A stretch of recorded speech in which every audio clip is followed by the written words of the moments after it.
Parents. உங்க குழந்தைங்கள நீங்க வந்து பெரிய பெரிய ஸ்கூல்ஸ் கொண்டு போய் சேர்க்குறீங்க. நெறைய கிளாஸஸ் கொண்டு போய் சேர்க்குறீங்க. நெறைய பிடிச்ச விஷயங்கள்லாம் வாங்கி தர்றீங்க. நெறைய செய்றீங்க அவங்களுக்காக.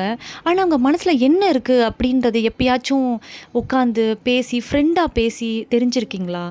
தயவு செஞ்சு இனிமே அவங்க பார்க்கறதுக்கு டிப்ரசிவாவோ, இல்ல ஸ்ட்ரெஸ்ஸா இருக்காங்க அப்படின்னா, கண்டிப்பா எந்த வேலையா இருந்தாலும் விட்டுட்டு, அவங்க கூட கொஞ்சம் டைம் ஸ்பெண்ட் பண்ணுங்க. அவங்களுக்கு ஸ்கூல்லயோ, இல்ல காலேஜ்லயோ, இல்ல அவங்க படிக்கிற டியூஷன்லயோ, இல்ல எந்த கிளாஸஸ் போறாங்க, இல்ல வெளிய அவங்க கூட ஃப்ரெண்ட்ஸோ, ஏதோ ஒரு விஷயத்துல அவங்க வந்து ஏதாவது டிஸ்டர்ப்டா இருக்காங்கன்னா, கண்டிப்பா நீங்க ஒரு ஃப்ரெண்டா அவங்க விஷயத்த நீங்க அவங்க கிட்டேருந்து நீங்க ஷேர் பண்ணிக்கணும் கண்டிப்பா.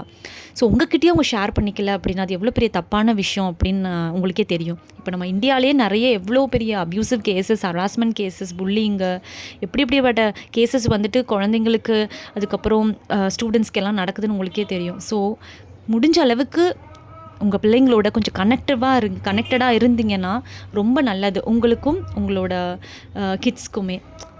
அவங்களோட ஃப்யூச்சர் நல்லா இருக்கணும் கண்டிப்பா.